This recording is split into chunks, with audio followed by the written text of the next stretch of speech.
Hello everyone. Today we're going to go through the word racket. Racket.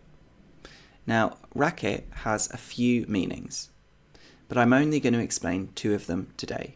I don't want to make this video too long, so I'm going to go through two of the main meanings. But there is at least one more. Okay?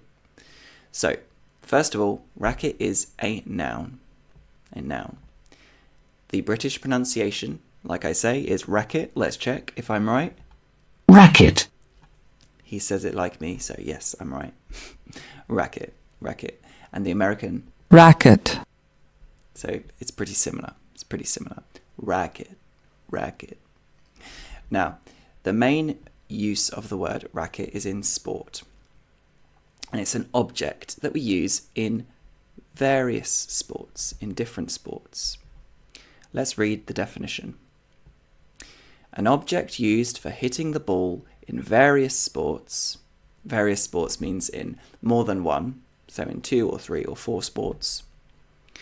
Consisting of a net fixed tightly to a round frame with a long handle. Okay. So it's an object that is used in different sports for hitting a ball. And here you can see a picture of a racket. This is a badminton racket, this racket. And you can see it consists of, that means it includes or it has a net. So this part here is the net. Fixed very tightly to a round frame. Here's the round frame. And a long handle. A long handle, a round frame, and the net. And it's all fixed tightly together. Not loose, but tightly. We can have a tennis racket, a squash racket, or a badminton racket. And in this picture, it's a badminton racket. Squash is another type of sport. But squash is also a vegetable, like a pumpkin that's big and orange that you eat, or you use them at Halloween in October. Then we use pumpkins, but you can also call a pumpkin a squash. So it is a type of vegetable or food that we can eat, but also squash is a sport as well. So don't forget that. Squash is also a type of sport that uses a racket.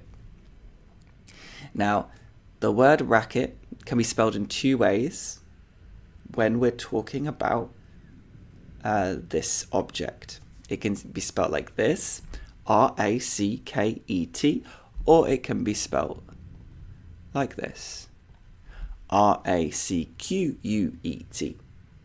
This spelling, I think, is less common now, so maybe it's a little bit more old-fashioned. So it's more common to spell it like this now. Let's have a look at 2 examples here.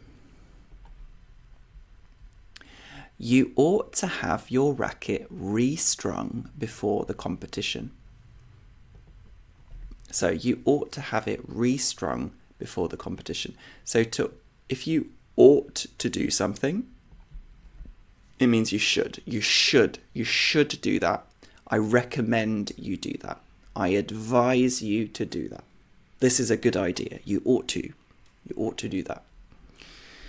You ought to have your racket restrung. So in the racket, sorry, not in the knacket. In the racket there is a net, and the net is made of strings. Strings. And the strings go like that.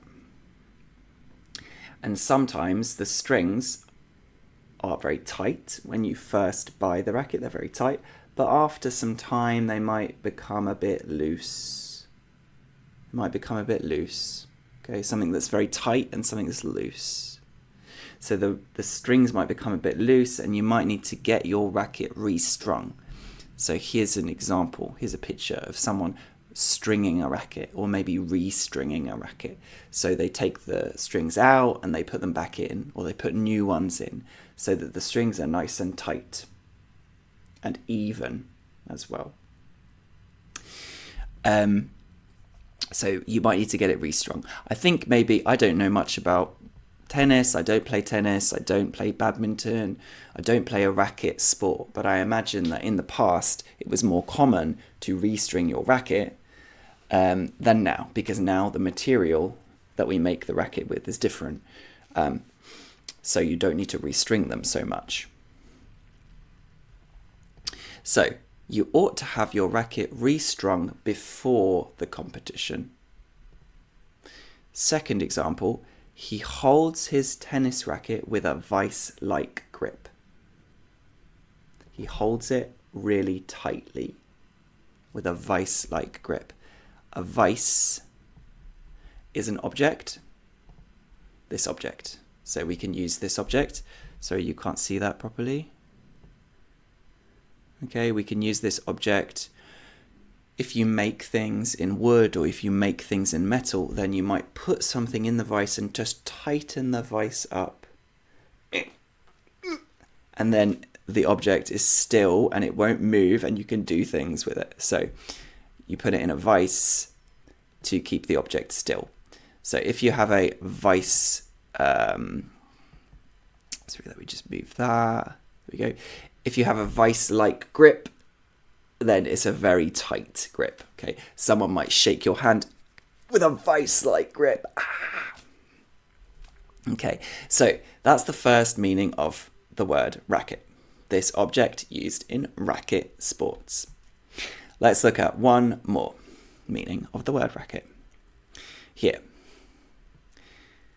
An unpleasant, not nice, unpleasant, ugh, don't like it, it's unpleasant, loud and continuous noise.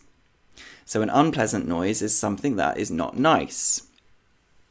What could an unpleasant noise be? It could be someone screaming. Ah! Okay, that's unpleasant. It could be a plane flying over your house. It's unpleasant. A loud noise, obviously loud, not quiet, and continuous, something that keeps going. That's a continuous noise. It doesn't stop. So here is an example. They were making such a racket outside that I couldn't get to sleep. So they were making such a racket outside I couldn't get to sleep. They were making a lot of noise outside. So maybe I have some neighbours, people that live next to me, my neighbours, and they are adults, and they have a garden right next to my bedroom, and they often sit in the garden, and they have lots of friends round, they listen to music, sometimes they talk very loudly, they get drunk, and they make such a racket. They're shouting, "Hey, what are you doing? Ah!" They're drinking, they're partying. Yeah, I love this song, yeah. And I am in my bedroom and I can't sleep because they're making such a racket. So that is the other example of what?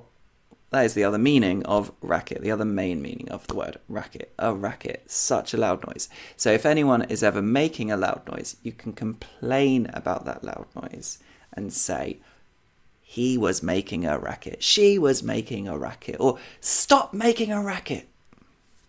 Okay, so that's our word, racket, today. Let me know if you've come across this word before. Let me know in the comments. And if not, can you think of a time where maybe you've been in a situation and someone was making a racket, making a really loud, annoying noise? You can describe the situation to me below in the comments. Okay, thank you very much. I will see you again soon. Bye, everyone.